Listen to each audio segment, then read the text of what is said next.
TheeLitOne, what's poppin'? We are on Twitch. We are not live, but you can leave a like, comment, subscribe, turn on your post notification bells. Let's continue to grow the family from Chicago to the UK. I've seen this one on here, man.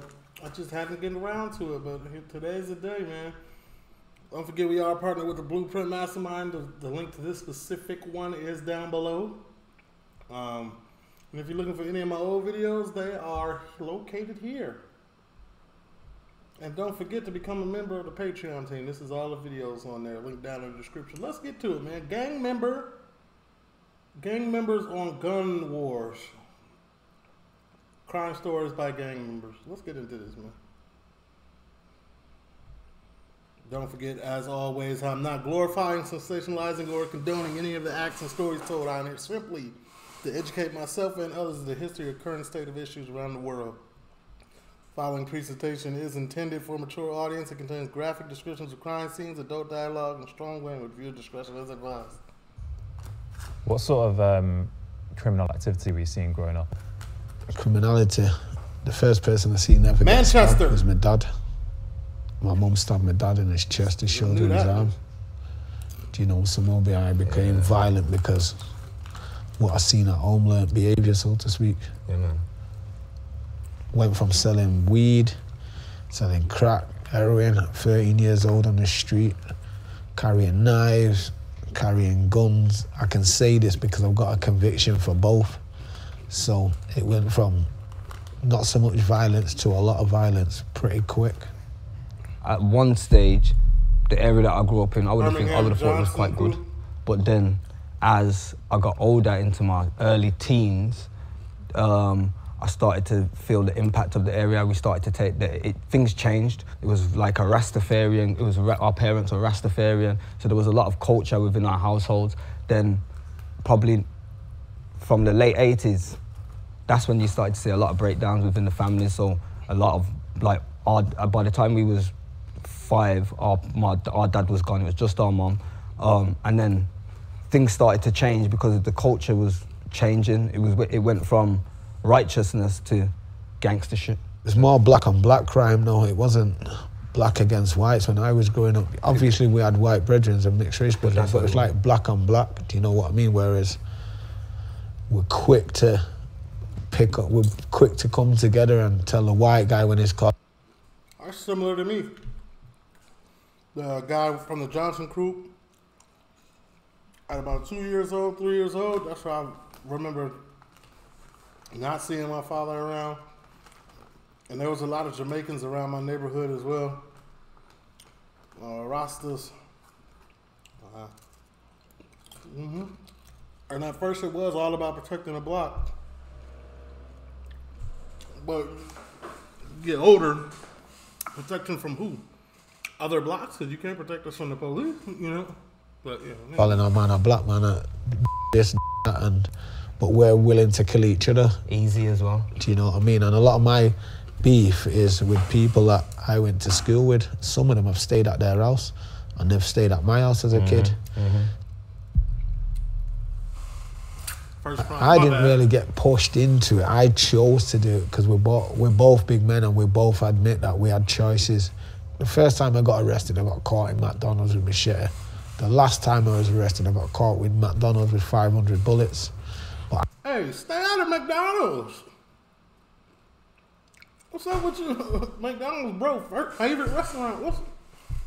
Stay up out of there. I wanted to be a man by looking up to the next generation of my brethrens. I took on the aspirations to become a gangster. I took very early, by the time I was 10, 11, I took on those aspirations. I seen 2 bad boy films, Menace to Society, Boys in the Hood, and yo. Those are 2 of my favorite movies, hood classics. Like I say all the time, like, yo, them people there, they was the first people I looked at and thought, yo, I want to be like him. I want to do everything that he does. So for me, I just started to take on that kind of perception, that kind of persona. Give me 2 years. I was involved. I was around those kind of people. So we was more like on a gangbanging thing. Like even for myself, then it wasn't even really about money. It was about, yo, raising money to go so we can go and roll out. raising money so we can buy dope, so we can buy guns to go and roll out. It was really, this was our religion. You was moving backwards. We used to live by these rules. We used to live like, this is how, everything these guys are saying within the music, like, yo, kill this, boss that, shell this, or do, like, I used to literally eat, sleep, and breathe them that way of life. So at that time, when I was in it, it was like, I actually believed it was the right thing to do. Started rolling with knives and that when I was 14, but 16, I think that was the first time I got shot after when I was 16, and from there, I was just. My bad. It was guns. It wasn't. It wasn't even about knives. It was just guns. We're at a certain place in our childhood. Then by the time we get to 12, 13, we start to take on certain aspirations. And then by the time we get to 16, it's like we're almost in the full. We're in the full swing of it. Hey, you know what's crazy? I had a kid in my class, 5th grade. I think Miss Davis was the teacher in 5th grade. You know how you go around the table and you ask, what do you want to be for? What do you want to be when you grow up? And the normal answer is firefighter, basketball player. It was a kid. Bro said, I want to be a gangster, straight up. I was. Believe it or not, he achieved that dream. I ain't even gonna hold you. He made it into that lifestyle. Yeah, I'd never forget the first time I got shot after. I was like 16, as I said, I was with my little brother, and my bad. We was standing up talking to 2 girls, 2 females, late in the night, and I would say I wasn't even in beef then. I wasn't an affiliated. I wasn't a known gang member at that time, but the area that I lived in was gang affiliated. So it was late in the night. We're chatting to girls, and I've turned around and there's 2 heads and all I can see is eyes hiding in the grass. And I said, yo, geezers. Everyone started running and there's shots just flying after us, sliding through fences, and the bullets are licking off the fences. Ping, ping, ping. Yeah, that was the first time. That first time I had nightmares after that. I see my best mate get murdered. In a bakery, we went to get ham and cheese on toast with tomato ketchup. 2 of us went in the bakery, 1 of us come out. I was fortunate he wasn't, but we can't let his name die in vain. He didn't die in vain, so yeah. And obviously, I got shot in it. I got shot the first time I got shot. If you're serious about your podcast, stop recording with Zoom and start. Why you gotta knock Zoom down to build yourself up? Like, chill. I was going towards. I just put down my machines and I was going to a girl's house, going to this food shop first. I was riding in the park. You put down your machines to go to a girl's house. And I seen a man jump from behind a tree, so I jumped off the bike and let it roll towards him, turned around, and he let off about 10 shots and he caught me underneath my foot. It come out my side of my leg. I got around 2 corners. And then the second time I got shot, I'd just been released that morning. I was arrested for a murder and I was released without charge and went to a pub in the night time, walking back with a girl from the pub. I thought I was invincible. My mate was in a pub, I was drunk, he was saying, come, I'll finger you, I'll drop you home. And I was like that, nah, nobody can't fuck with me. And then apparently one of my so-called mates phoned up the shooters and told them which way I was walking, and that's when I got shot 27 times. How many times? You got backdoored by your bro, that's crazy. Shooters and told them which way I was walking, and that's when I got shot 27 times. The girl got shot once in her chest and once in her hand. I threw her on the floor and I took all the shots. Someone put a gun near my head and let it off. I don't know if they didn't have the balls or if the power of the gun just made it backfire kind of, but the bullet just glanced off the side of my head. I got up and walked, and that's all I was worried about, off this cut here. Getting shot back then, it's just like occupational hazard. It's like we was going out to work and you could get shot, you could escape, you could shoot someone, you could end up in jail. Did he say 2 to 7 times, or did the man say 27 times? Well, it's one of them things. It's just a look at the draw, whether you live or die. Back then, I've lost over 30 friends and family to murder. and over 70 people that have been murdered. It was all bullshit. Nobody deserves to die over drugs. No one deserves to die over street beef. You're right. Or women. No one deserves to die over money. No one should be killing each other over such stupid little things. In a sense, you have to realise that's how it's going to go. If I'm a bad man and you're a bad man and we've both got this bad man mentality, when we have a disagreement, the first thing we're going to do is go to some bad man business. People are dying for their ego. People are literally getting killed and dying for their ego. Everybody wanted to be a bad man. So nobody weren't going to take certain things, take certain disrespect. Facts. This is the biggest issue in Chicago. People is dying over their ego, like over their ego. Nobody wants to sit back and reflect and look at themselves in the mirror like, yo, bro, I'm wrong. Let me just chill out. You know what I'm saying? There's other reasons why things are going on, but like that's one of the biggest reasons. Like, yo, I'm wigging out. Let me calm down. I'm wrong. I'm in the wrong. Nobody wants to step up and be the bigger person. Nah, everybody wants to be the baddest. Everybody wants to be the, you know what I'm saying? Like, this is a fact. So what even people believe to be disrespect. So it's like if you ask 9 out of 10 people, these guys that have carried on this generation war, what did it start? They don't know. They don't know the person that first instigated it. They don't know. But they're willing to die for it. But they're not willing to live for the kids or the family and so on. I can't have that, and I can't see kids doing that. Even big men, I tell big men, you should be guiding these kids that are doing wrong to do righteous stuff. Because you know when you go to jail and you're willing to kill and die for these people, they're not even looking after your family when you're in jail. Yeah, they're not going to be there. Once you're in jail, you are a lost and forgot entity. You are you get replaced.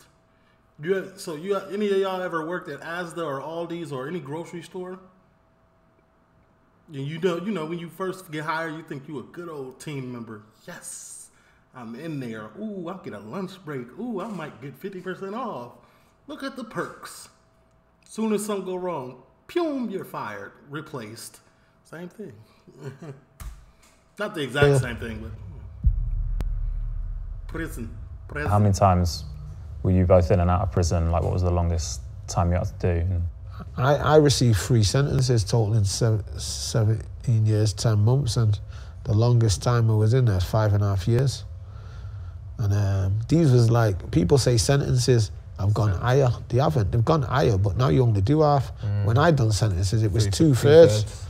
So I was active in jail. I was up to no good at dealing with narcotics and things like that, paying for people to get done in and paying for screws to get buckets of shit and piss thrown over them because I didn't like them and things like that. I was selling phones in there. Oh, that sounds like a Glock dookie to me. Jail, you know what? People say jail's easy. It might be easy when you stood up there on the landing with your boys, putting that false smile on, but when you go back to your cell, you're a sad old soul because you miss your mum, you miss your family. But like I tell these kids, you miss them when something's happening. It's like when you're willing to die for your boys and you get stabbed up for your boys, who's it you're crying for? You're not crying for your boys, you're crying for your mum. So you need to be thinking more about your mum when you're getting involved in bullshit. Yo, I'm gonna keep it real, you know. Jail. That's a fact, man. When I got jumped, ain't nothing hurt me more than seeing my mom hurt. I was cool with being jumped. It was whatever. You know what I'm saying? Looking back on it, it was stupid, but you know what I'm saying? But I moved on, I'm a better person, blah, blah, blah. But looking back, like, the only time that I felt any type of like, dang, was looking at my mom. I was like, that was wild. Tough times. It was easy when you're a bum. When you're a bum, you got no prospects, you got no ambition. Jail's easy, jail's cool because, yo, you're not doing nothing. There's no progress, you're not moving forward. You're just thinking about when to get out or getting out. There's like, so for me, like, being okay with being in jail is you're a bum. You're thinking like a bum. You got a bummy mentality. Like, I'll be honest, I hated jail. I don't like it. I've never ever liked it. I hated every minute of it. In fact, when I was in jail, my only priority was getting the fuck out. Was getting out of jail. I didn't care about nothing while I was in jail. I just want to go home. I'm doing everything I can to make sure I go home at the earliest date. That's how I've never been. Let's just keep that a buck. I've never had to experience that. Yes, I have been locked up like for like a weekend or like 4 days at most, like in county, but that's not the same as this. That's how I experienced jail. I think 3 days the most. I was in there Friday, Saturday, and a Sunday, and court Monday. Actually, don't remember how many times I've been to jail exactly. I have to work it out, but it's around about 7. I've done like 1 long sentence, I'd say, and then the rest has been like take me off the road for a little bit, and then I get free. After release, give me 2 weeks, and I've totally forgot what that experience was like, and now I'm back into the swing of things, like it didn't happen. Prison is not about rehabilitation. I don't think it rehabilitates the average inmate. In fact, many inmates statistically go to jail and come out worse. I think the rehabilitation has to start with you as a person wanting to change. You gotta want to change, yeah.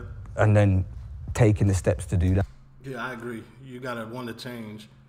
You can go to jail 1,000,000 times, but if you don't want to change, or you don't have the will to change, and nothing's in your face screaming change, like a child, or like, you know what I'm saying, something dramatic, like, you're not gonna change. Matter of fact, when people go to jail, they learn more in jail. They learn more how to be a better criminal. You learn from other people's mistakes. You gotta have that will. Yeah. And what were the worst things you were seeing in there? People getting stabbed. Like it's just what you see on the road. Hot water thrown over. Just what you see on the road, but maybe more. Not so much guns. Yeah. But it's the same. It's the same thing. The prison is a world inside the world. Do you know what I'm trying to say? Without women, then. But it's the same stuff happening, the same bad stuff happening. Do you know? It's just as bad as being on the street. And who were the people you were sort of with in those jails? Were they mates? Were they just? Was it mates? Was it mates? I don't think there was mates. A lot of them was associates, because a mate wouldn't allow you to go and ride and commit crime for them or willing to die for you. It's all associates. I was in jail with a lot of dangerous people, because when I went to jail, I always started off on Cat A. So I was with the murderers and the terrorists and things like that. What? Do 2 W2s make a W4? What, buddy?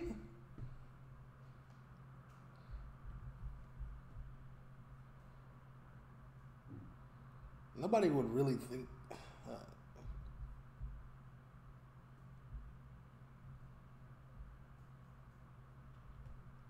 I don't know why this is happening. What a lot of youths need to understand, or a lot of people need to understand in general, anyone that's your friend is not going to be encouraging you to put yourself at risk in any way, shape or form. So if there's somebody that's encouraging you to do... That's a fact. Anybody watching this video and we cool and y'all part of the TLO family, I don't encourage you to put yourself in any harm's way for anybody. Road. Period. Or do stuff on the streets or this and that. They don't have your best interests at heart, so they can't be much of a friend. Yeah, man. I've had people hit me up on Instagram and ask me, because they have nowhere else to turn. You know what I'm saying? They come into a spot in their life where they realize, like, yo, the streets is cap. And they ask me for sound advice. And, you know, I try to give it as best as I can, man. I try, man, because I've been in some of these situations and, like, that ain't it, you know? Yeah, mine come in 2011. Something happens. I'm not going to divulge what happened. We were doing the same shit at the same time. Family. And I thought to myself, I had to come out of this shit because something happens. Going straight, okay. And family, and I thought to myself, I had to come out of this shit because I was doing all this thing for friends and willing to risk my life, my freedom, my liberty, and it wasn't doing nothing for me. I had to start thinking about myself and my family, you know, and having your family come and travel up and down the country visiting you, it's not good when your mum's getting strip searched coming on visits and things like that. No, man. 2011, I left it all behind and I've not looked back since. The only time I've looked back is to see how far I come. I don't look over my shoulder where I live because I know that the big man upstairs has got me. Who else gets shot 27 times, one occasion, get shot once on 2 occasions, and stabbed 7 times and still here to tell the tale. Yeah, that's crazy. That's crazy. You know, so I know the big man's got me. I believe there's a higher power, do you know? 100. Yeah, I believe straight up when stuff like that happens to people, they have a story to tell, and their time really don't be up, man. They're a vessel. They're a vessel to transport a message to others and save lives, literally. For me, I'll be honest, jail never changed me one bit. Jail never had no impact in me, me changing. I think, in fact, I don't think, I know, I became unhappy with my life and I wanted to start changing it. So I literally started to research. As I said, I went on a journey of learning. That journey of learning opened my mind. It gave me a greater awareness to what was happening around the world, what was happening with myself. And I literally learned through my experience how I became the way I was. And then from that, I started to learn how I could change it, how I could be a new person, how I could bring a new, for me it was learning, having the desire to change and then starting to learn, like if you really want to change your life, these are the things that you need to do. So for me it was a journey of learning. The first 5 years was hell. It was hell. I had everybody turn against me. Everyone I grew up with turned against me. From my perspective, everyone that I grew up with turned against me. If I was a weakling, I would have just folded and went back into and continued back into the lifestyle. I had to be I had to stay strong within myself, within my mind.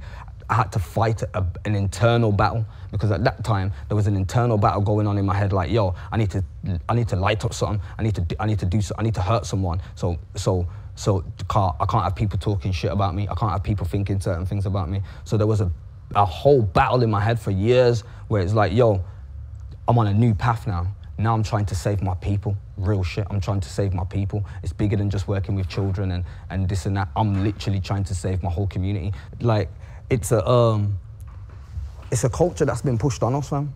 It's literally something that's been pushed on us, and we need to realize, well, as adults, we have realized now. But it's this dude's a philosopher, right? Now we need to realize at more of a younger age to see that, yo, this is not how we're supposed to be living. This is not us. We've been trained to live like this. Yeah, crime. Yeah, so basically, man, for me, when I had my daughter and I realized that I had to move, like I was still moving a certain way in Chicago with my daughter, I had to go. You know what I'm saying? Like, it was an uncomfortable feeling. It got uncomfortable at that point. So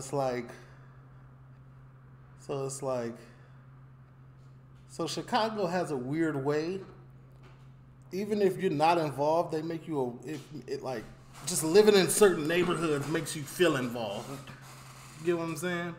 Like, if you live in a certain place, you gotta move a certain way, and you get to moving like a gangster, even if you're not involved. Like, you can ask many people. Like, if you live in Humboldt Park, or you live in Drake City or anything of the sort, you gotta keep that iron on you, and then just having that gonna make you start moving a certain way. But you know, it's neither here nor there. I cannot relate to not looking behind my back all the time, because I'm gonna look. I got PTSD. I gotta look. Doesn't pay. I trust in God, but I trust in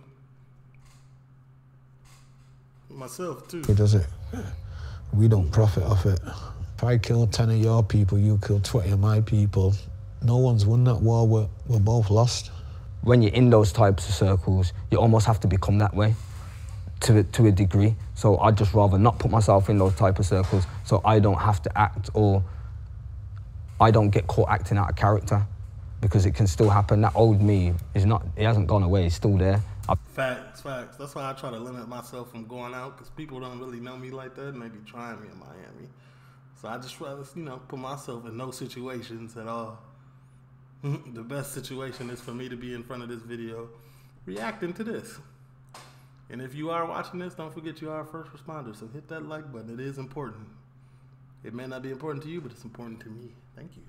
I've just got control of him. I've controlled the beast, and now the beast is helping me to move forward in progress. When you're chatting to young people and you see them maybe going down the same path that you both did, what is the things that you tell them, and like what's the things that actually cut through? Searching for a new home? Lennar has a wide variety of... They not playing. You can't even skip this one. That's different. Oh, yes, you can. Tweaking.